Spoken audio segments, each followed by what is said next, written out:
Minasan, konnichiwa. Konnichiwa. Hajimemashite, Hippojuro Anasu desu. 23歳です。今、ラボルティティピとインポッシブルチャンネルいます。チャンネル登録よろしくお願いします。そうですね。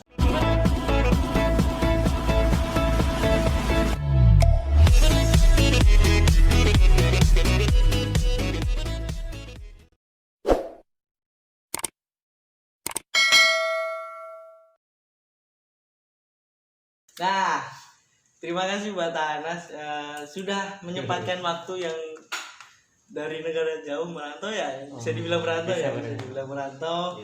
Terima kasih sekali. Ini enaknya manggil apa nih? Ya, kayaknya lebih enakan manggil nama ya. Enggak. Jadi biar lebih teman apa gimana? Enggak sopan. Kalau saya terlalu muda untuk Terlalu muda gitu Tapi kan. kalau dari muka kayaknya terlalu tua ini ya. Ya, emang saya mukanya muka Banyak tekanan sih kan. satpam ya. Satpam Enggak betul. kawasan. Kalau kalian tahu tadi bahasa Jepang yang dikatakan oleh Kak Anas aja ya, kita manggilnya Kak Anas. Kak Anasnya adalah perkenalan diri dan pembukaan Impossible Channel. Kalau kalian kan biasanya kita bukanya, halo guys, balik lagi di Laborti TV dan Impossible Channel. Nah, kalau hari ini adalah video spesial karena kita kedatangan Anas, alumni dari Laborti tahun berapa itu? 2015. 2015. Sekitar 5 tahun yang lalu. Dan setelah lulus pelatihan dan langsung menuju ke Jepang. Jepun. Saya mau, sebelum kita masuk ke pertanyaan nih, saya mau tanya-tanya dulu nih. Gimana sih bisa apa namanya? Bisa langsung ke Jepang. tuh? Sebenarnya sih nggak langsung ya. Iya. Awalnya itu bisa dibilang ada pelampiasan dulu sebelum ke Jepang. Jadi setelah lulus itu kan target kita setelah lulus itu pengen bekerja di perusahaan-perusahaan Indonesia, di pabrik kan, apalagi kita tinggal di Karawang mau kerja di KIC, kawasan kan banyak di Indonesia. Nah, targetnya sih ke situ awalnya. Jadi sempat waktu itu sempat melamar juga. Sempat melamar, kirim lamaran, tapi karena belum ada panggilan, sempat juga waktu itu kerja apa namanya? Pedagang kaki lima. Pedagang kaki lima. Iya, jualan pedagang kaki lima berarti berapa bulan ya? Sekitar 4 bulanan jualan kaki lima. Habis itu dapat kayak sembarang kayak gitu, program magang IM Japan, Kementerian Tenaga Kerja. Itu awalnya gratis. Nah, lihat kata gratis, oh masa sih gratis, kan dicoba tuh Langsung paling gratis kan. Ternyata ya memang benar gratis gitu. Cuman ya kalau biaya hidup pribadi kita yang nanggung. Kita mau ke Jepang nggak ke Jepang itu biaya yang memang kita tanggung sendiri kan ya. Itu sih. Jadi nggak secara langsung ke Jepang. Berarti punya banyak teman baru. Di mana? Di Jepang. Di Jepang banyak teman. Teman banyak di Jepang, apalagi teman orang asing. Karena kita orang asing, merasa ketemu sama orang asing itu serasa keluarga gitu kan. Iya, emang kalau kita bertemu orang yang berbeda di satu tempat juga yang berbeda dari kawasan kita, mungkin wah sama nih kita berjuang nih, kita merantau sama-sama nih, ayolah gitu. Jadi menurut saya hebat sekali sih sampai membanggakan Laborti banget. Saya sebagai siswa sini saya bangga banget. Mungkin bisa mencontohkan adik-adiknya ya yang mempunyai semangat untuk bekerja ke luar negeri kan. Tapi ada sulitnya nggak? Kesulitannya apa tuh? Kesulitan awal pastinya saat masa-masa perjuangan tes ya. Sulit banget karena ini kan dari program pemerintah negeri, artinya tesnya itu melebihi daripada program swasta. Kalau swasta itu tidak ada lari misalkan, kalau dari tes negeri ada lari seperti itu. Jadi pas awal-awal sulit banget. Dari bahasa, dari mulai ini. Saya mau nanya, bahasanya itu susah Pak? Gampang banget pas kita belajar. Dulu sih awal-awal belajar saya menganggap bahasa Jepang itu mudah ya. Karena cuma ngapalin huruf, cuma ngapalin kosakata gitu kan. Ternyata setelah sampai Jepang lebih daripada itu gitu kan. Ada bahasa daerah, ada hyogeng, pelapalan gitu kan. Ada istilahnya, ada bahasa-bahasa gaul gitu. Jadi ketika sampai Jepang ngomong sama orang Jepang, kok serasa beda gitu. Ada perasaan kayak gitu. Pak, nih selanjutnya nih, pas nyampe mendarat menginjakan kaki ke Jepang tuh gimana? Rasanya bangga sih ya, karena seperti tinggal merasakan hasil dari perjuangan waktu itu. Oh, perjuangan negara maju. Enggak, perjuangan kita Oh, untuk bisa ke iya. Jepang itu. Jadi dulu lari-lari capek-capek, setelah sampai Jepang, bebas ternyata. Jadi nggak ada aturan dari itu.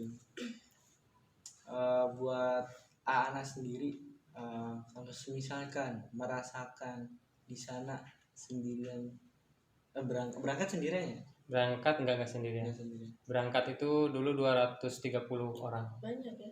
Satu angkatan. Kalau di sana rasanya gimana sih? Jepang, bedanya apa antara Jepang dan Indonesia? Dari beda apa? Ya, Jelas berbeda ya? Semuanya. Jepang dan Indonesia itu jelas berbeda. Dari mulai cuaca, suhu kan ya, jelas berbeda. Terus dari mulai kebiasaan, pokoknya ketika baru pertama sampai ke Jepang itu kita pasti merasakan yang namanya culture shock. Meskipun di Indonesia kita sudah direngsu, sudah dilatih, di Jepang udah kayak gini loh, di Jepang kayak gini loh, meskipun udah dilatih, tapi ketika sampai Jepang masih Kita harus kaku, masih beradaptasi. culture shock, adaptasi. Ternyata sangat susah sekali ya ternyata. Tapi ada itu nggak arahan kalau misalnya ada yang mau ke Jepang dari Anas? Arahan gimana maksudnya? Arahan Ya, kalau agar sukses biar langsung lancar. Ya bisa juga. Arahannya sih kalau kita memang benar-benar punya niat buat ke Jepang pasti dipermudah sih. Ya. Jadi intinya ketika kita berniat untuk menuju suatu tujuan pasti dipermudah terus. Dipermudah oleh diri sendiri, dipermudah oleh keadaan, dipermudah oleh perasaan yang terpenting itu. Sekarang ini saya ngebayangin ya, gila di Jepang negaranya maju, terutama banyak cewek cantik. Ya bener ya, ceweknya cantik banget, apalagi di sana tuh terkenalnya smart people. Anak usia dini aja udah dia bisa menghasilkan suatu penghargaan ya di sana. Jadi saya merasakan wah gila ya, apa saya tuh ngerasain kalau saya gimana sih kalau ke sana gitu. Main aja, bukan bekerja. Saya kalau main beda pasti. Pasti beda. Karena kalau Kalau main nggak ada beban datang ke sana. kalau main kita nggak ada beban, kita ngebuang uang ya kan. Wah keren nih beli ya kan? Tapi kalau di saat kita bekerja di sana, kita juga harus beradaptasi dengan lingkungan yang biasanya di sini kan kita datang jam segini itu segini, tahu kondisi seperti di sini. Tiba-tiba kita ke negara lain, negara orang, kita merasakan peraturan baru ya kan, peraturan baru, bahasa baru, dan lingkup orang yang baru. Kalau di sini kan beda, kalau misalnya di sini tuh kelihatannya oh ya udah kita parkir motor sembarangan ya, di sini di pinggir jalan nggak masalah. Tapi kalau di sana kalau parkir motor aja sembarangan pasti ada denda. Apalagi Jepang itu terkenalnya peraturannya ketat banget kan. Buang sampah aja dendanya berapa tuh? Soalnya aku pernah denger tuh. Kalau untuk biaya dendanya saya nggak tahu ya, tapi yang pasti buang sampah itu dilarang. Meskipun nggak ada denda, yang nggak boleh ya buang sampah. Iya. Yang nggak boleh tuh buang sampah sembarangan. Buang sampah sembarangan gitu ya. Kalau buang sampah ya harus lah. Karena di Jepang itu ada jadwal buang sampah. Misalkan Senin dan Kamis itu buang sampah yang dapat didaur ulang. Nanti hari Rabunya buang sampah besi. Jadi ada jadwal tersendiri. Jadi sampah juga dijadwalin. Jadi kalau hari Rabu kita bawa sampah dapur, sampah yang dapat didaur ulang, orang sampah itu nggak bakal ngambil. Ini apa-apaan ini, bukan jadwal saya gitu. Kan. Jadi di sana sampah ada bagian-bagiannya, ada sampah yang dapat didaur ulang, ada sampah besi, kaleng gitu. Kalau ini saya baru tahu. Saya pelajarin Jepang tuh peraturannya gimana. Saya baru tahu kalau sampah ternyata ada jadwalnya. Saya baru tahu nih. Terima kasih ya buat ini pengetahuan bagi saya. Berarti di sana juga ada daur ulang untuk besi, ada daur ulang untuk ini juga ya. Terus diapain itu perkiraan? Yang pasti tidak dibuang semata-mata dibuang ya. Yang pasti didaur ulang untuk dijadikan hal-hal yang lebih bermanfaat. Kayak kalau di Indonesia juga ada kan plastik botol itu kan yang didaur ulang. Mungkin di Jepang juga semua sampah itu didaur ulang ya. Kurang tahu sampai sejauh itu. Daripadanya terbuang sia-sia gitu ya. Yang pasti semuanya itu dipisah. Sampah daun juga dipisah. Sampah daun dipisah. Jadi sampah daun jangan dicampur sama sampah plastik. Oh iya. Bentar. Repot ya.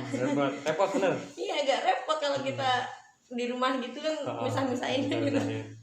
Saya ada ini nih. Saya ini jauh banget dalam topik ini, jauh banget ini. Ini saya pengen nanya doang. Saya itu dulu waktu kecil itu ngeliat ada pertandingan di Jepang. Siaran TV yang menayangkan adalah MNC TV. Yang ada lomba ngias kaca. Oh iya. Makanan. Itu masih ada nggak? Oh yang sejenis benteng Takeshi itu kan? Iya.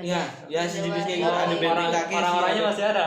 Masih ada. Orang-orangnya masih ada. Anda juga sering lihat acara televisi Jepang, orang-orangnya itu masih ada. Oh ini perasaan yang dulu jadi apa sih yang di benteng Takeshi itu? Yang orang-orang. Iya. Oh ini ternyata Nasuke apa ya namanya? Kurang lupa lagi. Siapa ya? Ini yang botak itu bukan? Yang botak terus yang segini itu kan ya botaknya. Oh kalau di sini mah jadi algojo.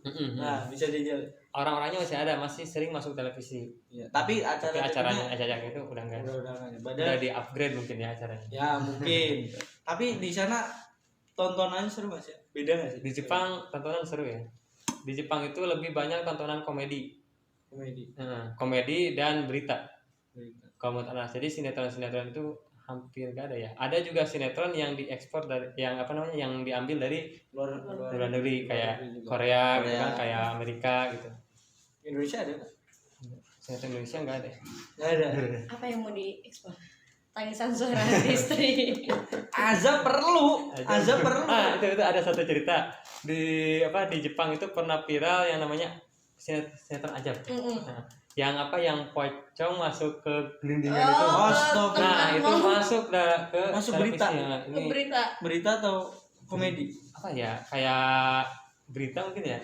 Berita viral gitu. Berita komedi kayak gitu, pernah masuk. Wah hebat Indonesia masuk tapi kayak gini.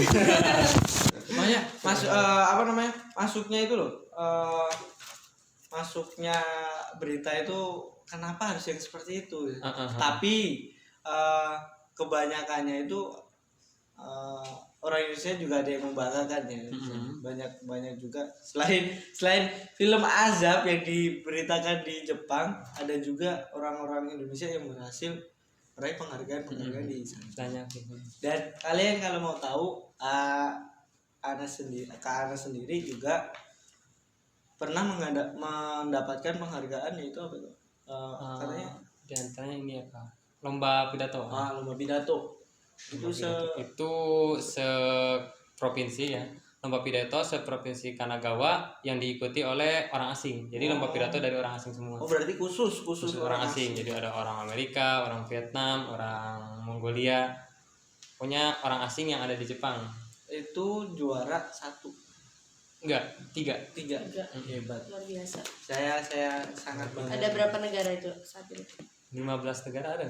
Vietnam, Filipina, Mongolia. Itu nggak mungkin dong cuma 10 peserta. Oh enggak. Peserta 30-an lebih.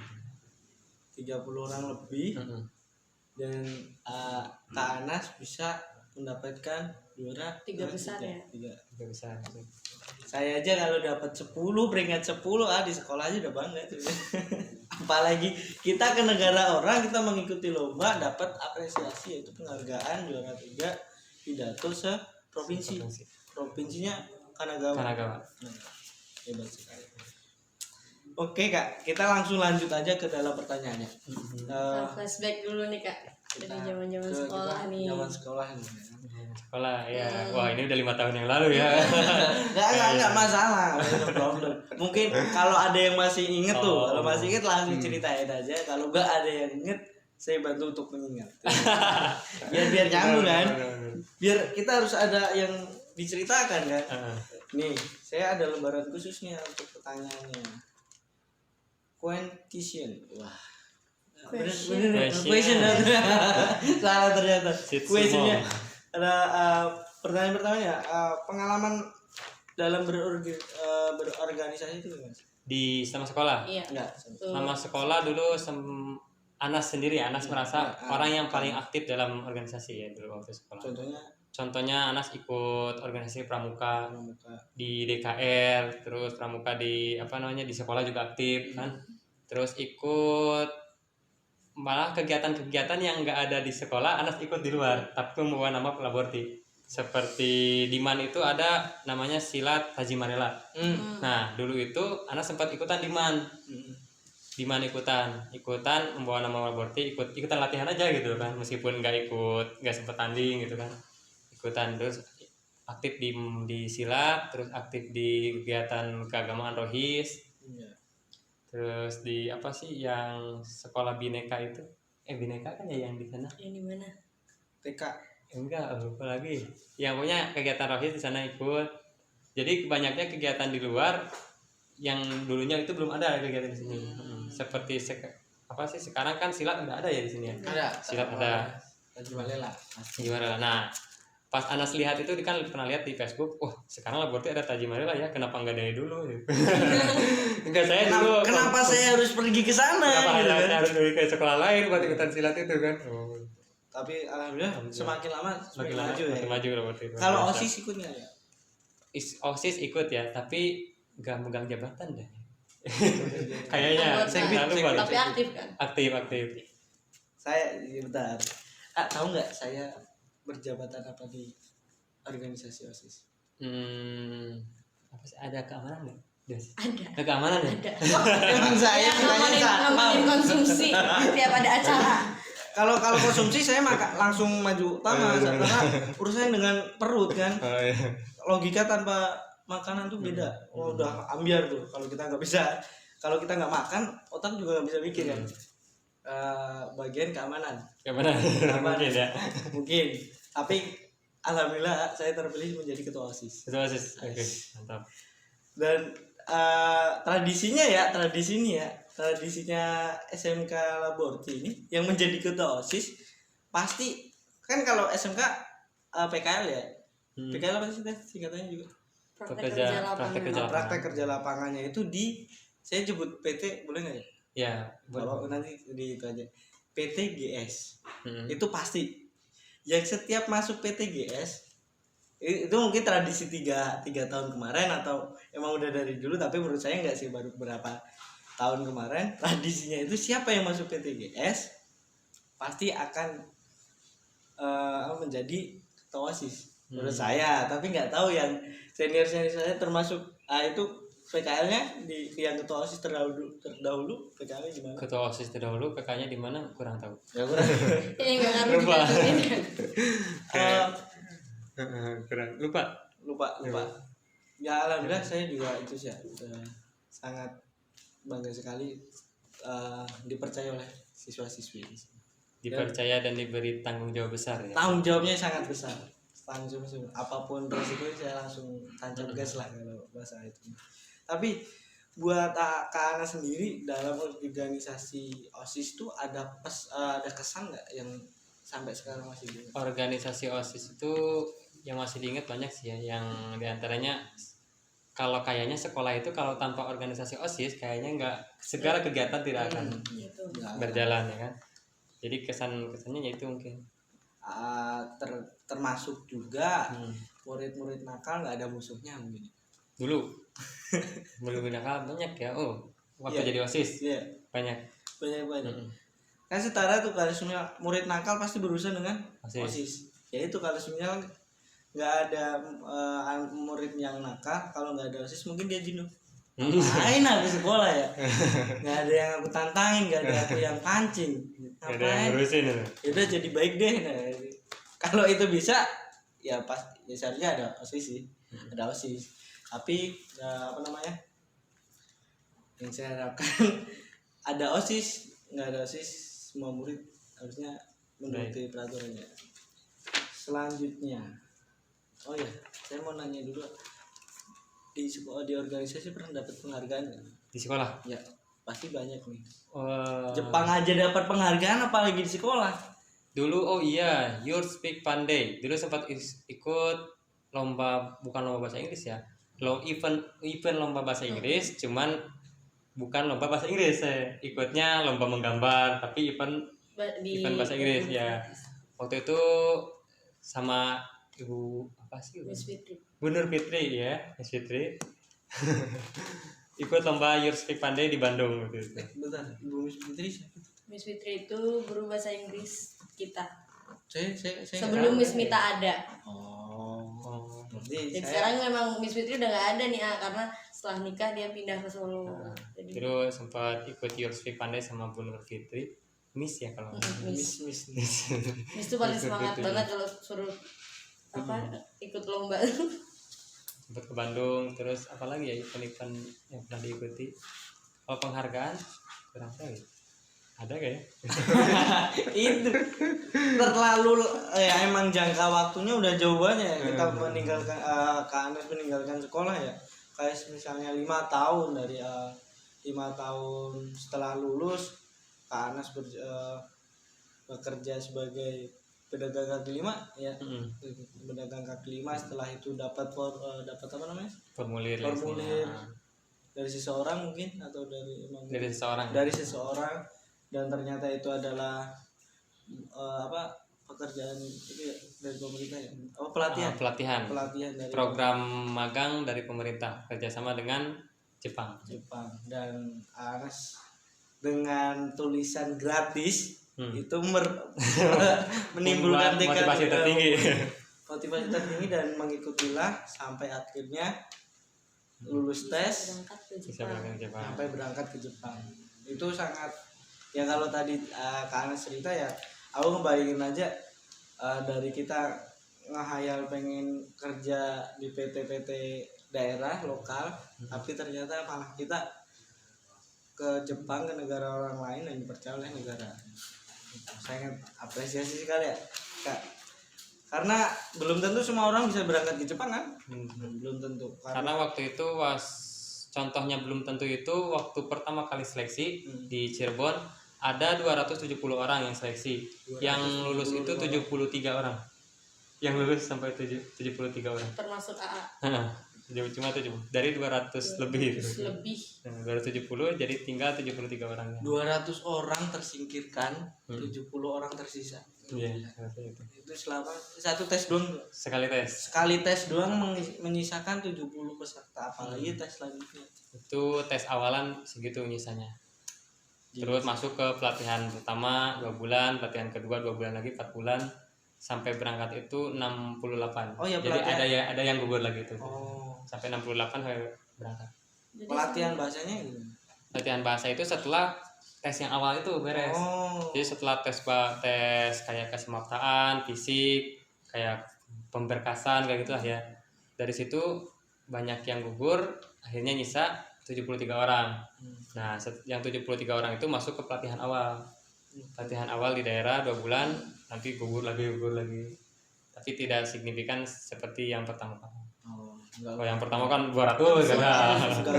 Itu ya aku ngerasain wah gila sih. Kita udah datang tiba-tiba gagal, rasanya sedih banget ya. Oke ya, kita lanjut ke pertanyaan selanjutnya nih.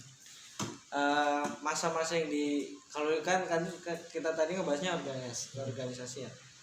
Setelah lulus hal apa yang paling dirindukan di sekolah?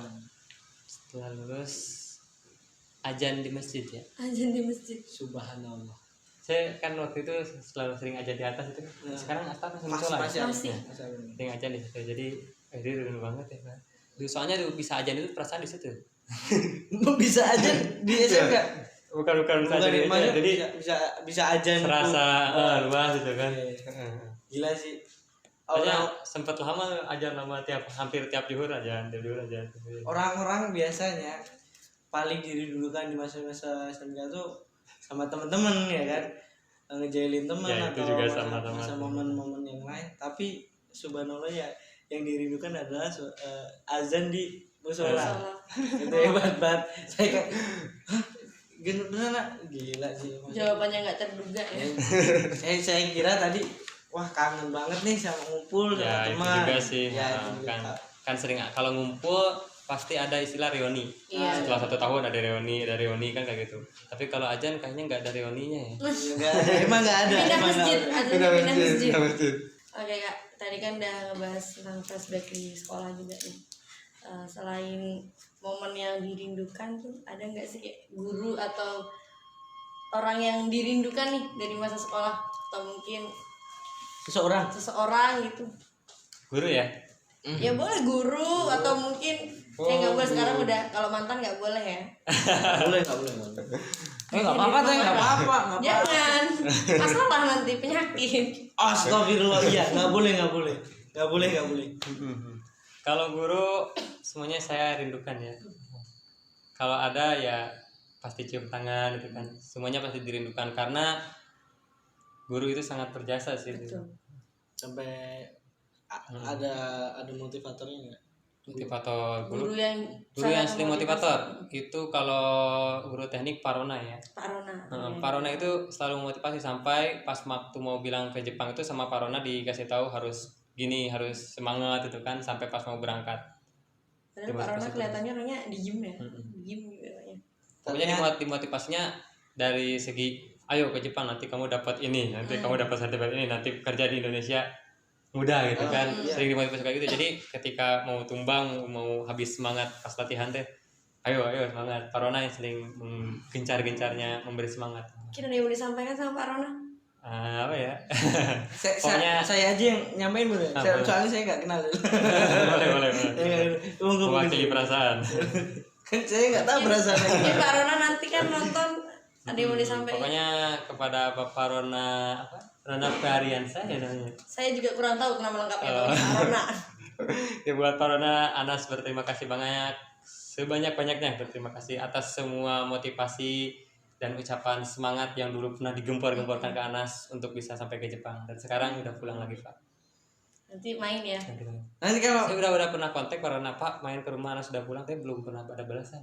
Nggak tahu kontak yang mana Ya, yang ada. mungkin kontaknya ya, lama. kalau Pak Anas Pak Rona beliau menonton, Pak murid yang Bapak banggakan sudah pulang ke Indonesia dan ingin bertemu dengan Pak Rona untuk ngobrol, mungkin ditraktir makan mungkin, tapi bukan makan yang kecek-kecek ya. Yang Makan ramen ya. restoran mahal ya, restoran mahal. Ramen instan. Indomie ya. Boleh. Oke, Banyak sih selain Pak Rona juga yang motivasi banyak. Nah, lanjut nih. Di antaranya Pak Nanang juga sering motivasi. Oh, Pak Nanang. Iya, Pak Nanang tuh memang saya Yang juga gempur-gempurkan. ini sama Pak Nanang juga. yang selalu mengasih semangat di dalam pas susah.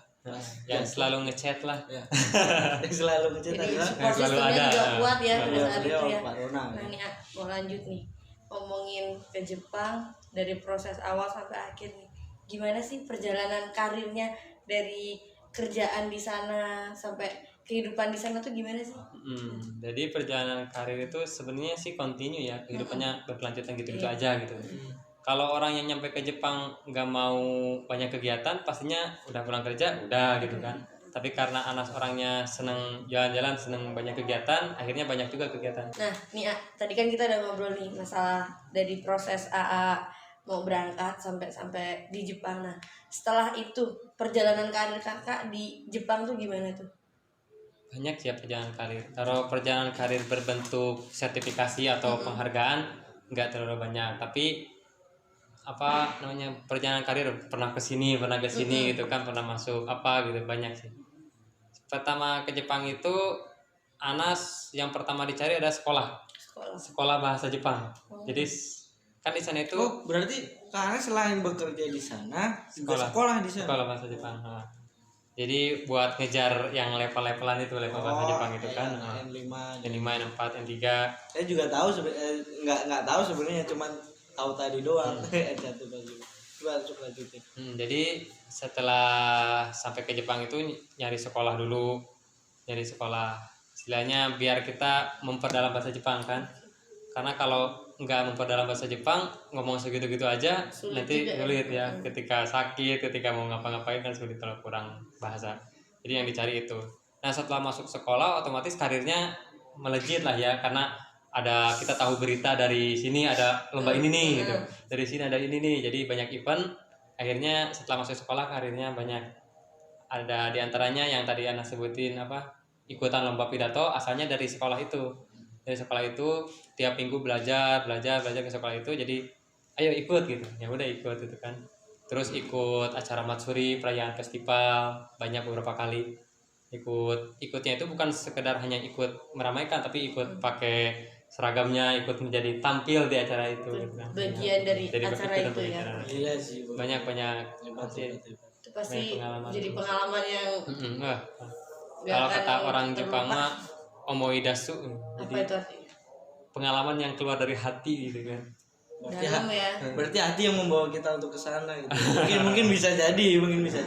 Kalau hati kita nggak berkata untuk yuk ke sana yuk gitu, ya kita nggak bakal nyampe ke sana. Tapi kalau ya bisa dibilang aja hati yang mengarahkan gitu ya. Benar. Ini jalan Gusti Allah juga ya. Pasti ya. Jalan rencana Tuhan mungkin ya, yang kita nggak tahu. Mungkin iya benar rencana Allah. Jadi Rencana Allah. mungkin waktu itu kan sempat melamar gitu kan, melamar ke PT-PT, mungkin karena nggak diterima, oh kamu jangan di sini, Nah, kamu ke Jepang aja Allah gitu kan. punya- lebih Iya. cocok Mungkin. ke Jepang daripada di sini ya. Kalau di kerjaan Indonesia mungkin nggak berkarir ya, nggak tahu gitu. Dan nggak punya pengalaman yang banyak mungkin di balik itu juga Kak Anas ke Jepang mungkin juga bakalan untuk memotivasi adik-adik kelas mungkin juga Mudah-mudahan bisa menjadi memotivasi adik kelas, memberikan pelajaran bahasa Jepang mungkin untuk adik-adik kelasnya ini. Dan alhamdulillah Kak Anas katanya tadi mengajar di sebuah yayasan ya, di Yayasan Al-Fatimah Warung Bambu. ya itu belajar bahasa Jepang. Jepang. Ya. Oh ya, ini boleh promosi nggak? Boleh semua orang datang kan? Boleh. Shop nggak ada saja yang Nah, jadi Anas tuh punya program setelah pulang dari Jepang itu ada belajar bahasa Jepang Ya. di Yayasan Yatim Piatu Al-Fatimah Warung Bambu. Jadi setiap malam Sabtu, dan mungkin nanti kalau banyak orang yang minat, kapasitasnya ditambah. Jadi bukan hanya malam Sabtu mungkin. Oh iya. Jadi sekarang setiap minggu setiap malam Sabtu belajar bahasa Jepang di sini. Ini alamatnya di bawah ya. Alamatnya Siap di bawah alamatnya dan tulis aja. datang setiap malam Sabtu pukul Setelah maghrib ya. setelah maghrib. Nanti kita juga sholat isya berjamaah di sini. Dulu di Jepangnya di mana? Di Jepang di Kanagawa. Kanagawa itu jauh nggak dari Tokyo? Kanagawa itu tetangganya Tokyo. Oh, Jadi kalau tetangganya. Tokyo ada di sebelah sini, Kanagawa di bawahnya. Jadi Cuma beda provinsi doang. Alah teh kos Karawang jeung Garut gitu Karawang Garut kejauhan. Kejo Karawang Purwakarta mungkin Karawang ya. Purwakarta. gila sih maksudnya deket Dekat. Jadi Karawang, Purwakarta. kapanpun punya waktu main jadi nggak Ke Tokyo. ya. Bisa tiap minggu sih ke Tokyo. Tapi Kereta cepat di sana ya. Kereta cepat. ya ini nih aku mau tanyain deh. Maksudnya kalau di sini kan normal banget ya pakai motor tuh. Tapi kalau di sana ada nggak motor? Motor Motor ada. Moge terus beat itu ada nggak? Ada sih ada, cuman kayaknya jarang. Jarang ya karena Hanya 10% mungkin motor, lebih banyak sepeda. Sepeda 60% ya sepeda. Mobil? dengar Mobil pajaknya mahal apa 40%. gimana? Untuk Misalkan kalau kendaraan dikalkulasin jadi 100%, mobil 40%, yang banyaknya itu kendaraan umum ya, termasuk sepeda. Sepeda jadi banyak banget. Tadi Teh Anggi nanya pajak ya. Ada pajak nggak? Buat nih. Iya. Kan ini lagi gempar nih. Sepeda katanya mau dikasih pajak. Di Jepang ada nggak pajak? Enggak kayaknya. Nggak ada. Enggak ada pajak sepeda. Tuh. Masa kita Luar sepeda? biasa di Jepang itu ya sepeda. Jadi maksudnya luar biasa itu hampir semua orang punya memakai sepeda. Karena akses dari rumah ke stasiun pakai sepeda, ke halte bis pakai sepeda, kemana-mana pakai sepeda. Jadi orang-orang nggak pakai motor, pakai sepeda. Jadi di sana tuh kemungkinan macetnya tuh jarang, sedikit. Jarang macet. Ya Enggak belum pernah menemui macet. Ya kemarin aku juga pernah ngeliat video juga Teh, maksudnya ada yang jalan-jalan ke Tokyo, jalan yang di norak banget sih kalau aku ngomong sih di perempatan mungkin si apa Buya. jalan-jalan Iya di jalan Shibuya yang sering pakai. itu kan jarang banget tuh mobil yang lewat itu. Ya ada, tapi maksudnya masih Ikut lampu merah sih mereka. maksudnya banyak banget loh yang menyeberangi. Sekali jalan nyebrang itu kan bisa sampai puluhan orang. Terus juga waktunya kan lama juga ya mungkin ya. Dan hanya 40% juga kan tadi Kak Anas bilang 40% untuk apa namanya pengendara mobil, dan itu juga nggak semua milik pribadi ya. Iya. Nggak semua milik pribadi. Mungkin kamu Anas karena perpajakan kendaraannya mahal ya. Harga mobil itu lebih murah daripada pajak per tahun. Kalau harga mobil itu ada yang 7 juta, ada yang 10 juta kan, 20 juta. Tapi mobil-mobil biasa lah gitu. Tapi pajak per tahunnya mungkin yang mahal ya. Jadi orang Jepang nggak pernah gunain mobil. Jadi mending pakai Pakai kendaraan kendaraan umum. umum, banyak yang gunain. Dan itu juga alasan Jepang adalah kota paling bebas dari polusi. Bisa dibilang seperti itu nggak? Mungkin ya, soalnya tadi saya dengar kan 60% full naik sepeda. Bisa jadi itu salah satu faktornya. Dan 40% itu juga nggak kendaraan pribadi kan? Nggak Kendaraan jadi umum dari mobil, dari pemerintah. dari pemerintah, mobil Jadi, bus. Dan mungkin pun pemerintah juga sudah ada rencana mungkin. Jepang itu apa ya, luar biasa ya. Maksudnya kenapa Anas sampai bilang luar biasa Jepang, karena apapun itu kita mungkin karena tinggal merasakan negara maju gitu. Ya, tinggal bersedia. Jadi Tertibnya. wah luar biasa tertibnya, jujurnya gitu kan. Jepang itu benar-benar jujur, benar-benar tertib gitu kan. Ngerasain makanannya nih, ya Allah saya nanya lupa.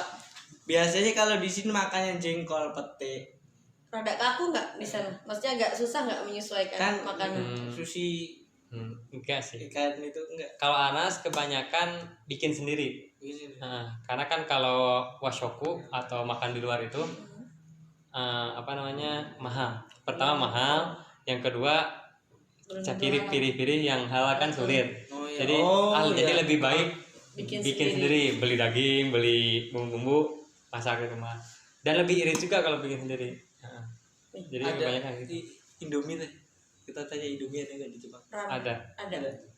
Harganya berapa tuh?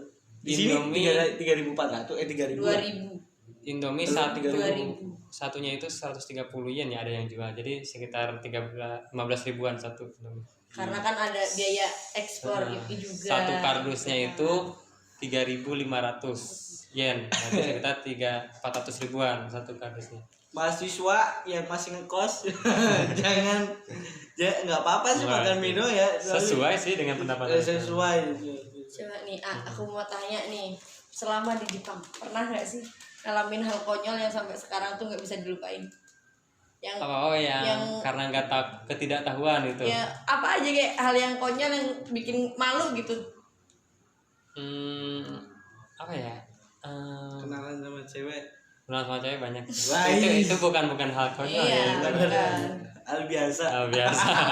Hal memalukan yang Kalau pernah dialami di Jepang. Apa ya? Contohnya hampir bisa menyesuaikan sih ya, tapi ada sih, tapi lupa lagi. Yang hal-hal konyol yang seperti kesalahan cara menggunakan ini, kesalahan cara menggunakan ini kan karena keterbedaan kan. Kayaknya ada tapi.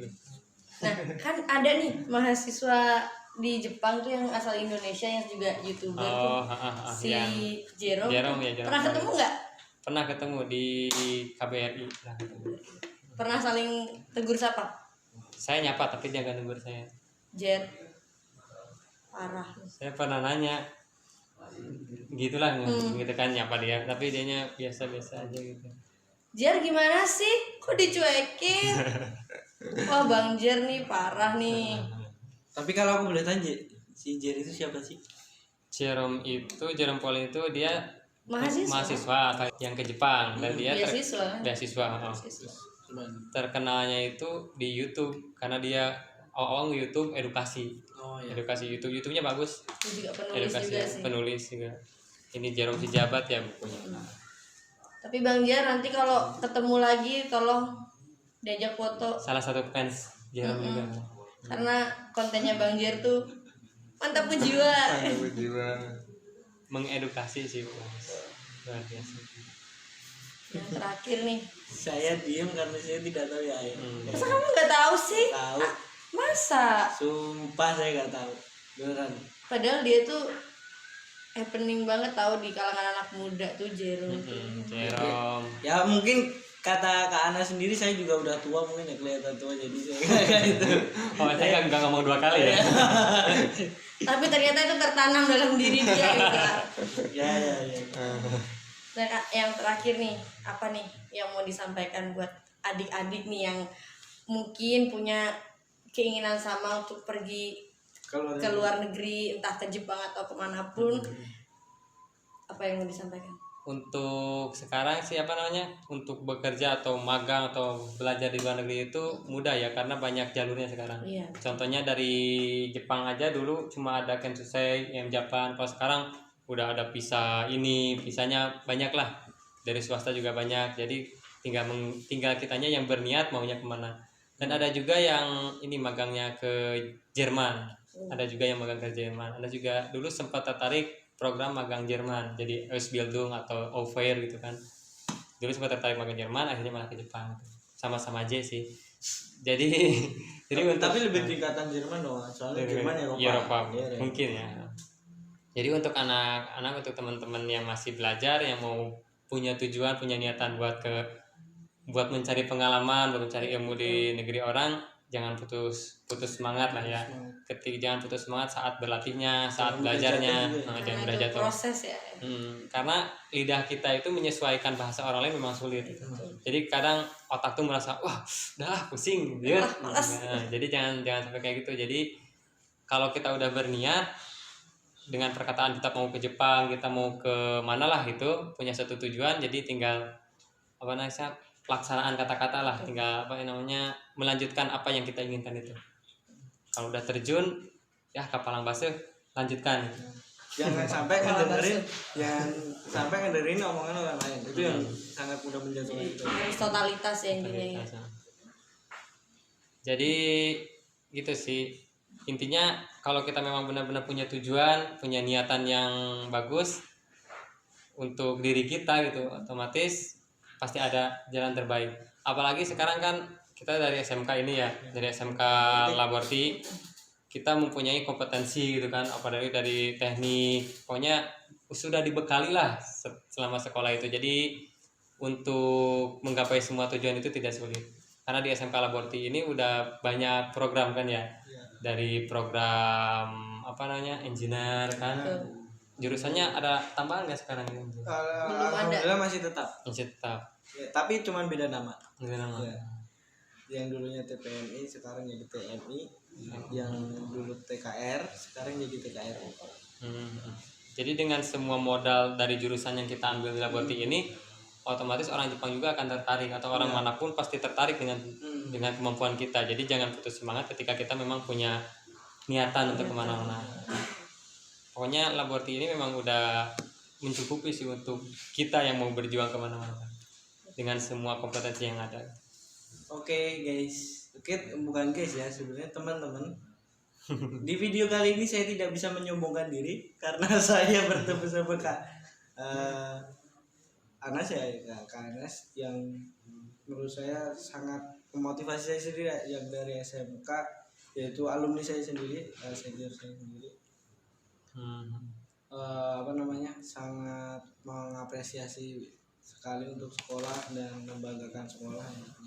Oh ya, katanya nih tadi sebelum syuting, Kak Anas juga punya rencana, katanya punya program juga buat untuk adik-adik kita selanjutnya. Ya nanti kan sekarang masih masa COVID COVID ya, belum KBM-nya belum berjalan secara normal seperti dulu kan ya. Bertatap muka. Jadi nanti kalau memang COVID-nya sudah berlalu, semoga cepat berlalu gitu kan. Amin. Jadi kalau udah berlalu, nanti Anas punya program termasuk Anas dari sama Sensei dari LPK Anas itu mau ke sini insya Allah nanti buat sosialisasi tentang LPK, tentang bagaimana sih cara buat magang ke Jepang, jalur gratis gitu kan, maksudnya dengan semua perjuangan kita gitu. Nanti Anas mau mensosialisasikan ke sini sekaligus. Itu program Anas nanti setelah KBM berjalan face to face ya. Semoga aja nanti berjalan dan semoga kita bisa bertatap muka kembali dengan teman-teman. Amin. Terutama yang masih bersekolah. Saya sendiri juga kangen terhadap suasana sekolah, menghadapi murid-murid nakal. Jadi saya sangat sensitif sekali ya. Jadi ada orang yang teriak aja saya udah apaan tuh ya kan. Saya juga sensitif dengan yang namanya ya anak cowok lah, songongnya itu.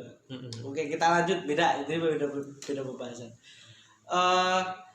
Sekarang kalau kalian mau daftar dan kalian pengen jadi kayak Anas, kita sudah membuka dari 3 bulan yang lalu kita sudah buka pendaftaran online, itu bisa diisi PBDB. Kita sekarang secara online karena masa pandemi kayak gini kita harus mengikuti zaman kan. Sekarang kita juga masa pandemi COVID-19 ini kita menyediakan fasilitas website, yaitu untuk mengisi formulir pendaftaran online. pendaftaran online. Dan kalau kalian ingin masuk ke SMK Plus Laboratorium Indonesia, silahkan klik link di deskripsi dan isi formulir kalian, data-data kalian langsung kirim aja langsung di bagian tata usaha mungkin ya tata usaha ya tata usaha langsung gitu. Ada sendiri panitia. Oh iya ada PDP-nya. sendiri ternyata. Oke. Sorry teh soalnya saya itu sorry. Intinya kalau kalian mau daftar dan kalian pengen ketemu Kak Anas, mungkin bukan tahun sekarang mungkin ya, mungkin tahun depan, silahkan daftar. Sangat banyak banget pengalaman dari Kak Anas yang bisa diceritakan ke kalian. Dan selamat bertemu. Kalau kalian daftar masuk, selamat bertemu dengan saya. Kamu nanti udah lulus. Insya Allah saya juga masih akan tetap di sini. Insya Allah. Oh jadi kamu nggak lulus? Jangan, astagfirullahaladzim. Katanya masih di sini. Harus spesifik dong. Abis lulus saya masih berada di Karawang gitu. gitu. Masih di Karawang. Mungkin kalian tahun depan yang merupakan murid baru bisa bertemu Kak Anas dan mempelajari pengalaman Kak Anas sendiri dari SMK. Dia yang dulunya cuma pedagang kaki lima ya pernah meloncat sebagai pedagang kaki lima. SMK karena ngirim menunggu CV lamaran di PT-PT tidak diterima, dia langsung memilih untuk yaudah jualan dulu aja ya mungkin ya. Terus ada orang misterius mengasih formulir dan tiba-tiba alhamdulillahnya emang rencana Allah nggak kemana, berangkat ke Anas ke Jepang gitu. Alhamdulillah. Jadi intinya dari podcast kita kali ini tuh kalau emang kita punya niatan, nggak peduli apapun itu halangannya, pokoknya harus teguh ya, mesti harus tekun. Kita harus tekun, harus ulet, karena kalau kita ulet, insya Allah kasih hasil terbaik buat kita. Iya. Insya Allah. Oke, penutupan seperti yang di awal tadi, saya tidak ingin menutup, tapi saya ingin Kak Anas yang menutup video ini menggunakan bahasa Jepang. Ala-ala anime gitu. Suka anime nggak? Suka. Nah, coba ala-ala anime gitu gimana? Oh anime yang suaranya kecil-kecil tuh. jangan Mungkin gayanya kan. jangan jadi loli, jangan. Loli apa? Apa tuh loli? Oh nggak tahu loli. Saya nggak tahu anime. Saya juga nggak tahu sebenarnya. Saya taunya Sailor Moon sama Doraemon. Takutnya saya dihujatnya. Saya pecinta loli ya nanti saya dihujat. Saya nggak tahu ya. Saya taunya lollipop. Ini saya cuman tahu doang loli itu apa. Jadi kalau misalnya itu udahlah intinya. Kak tutup memakai bahasa Jepang. Sore dake de watashi no hanashi wa machigete attara machigau koto ga attara yurusanai de kudasai. Mata imashou. Arigatou gozaimasu. Arigatou. Selamat jumpa guys. Balik lagi nanti next time.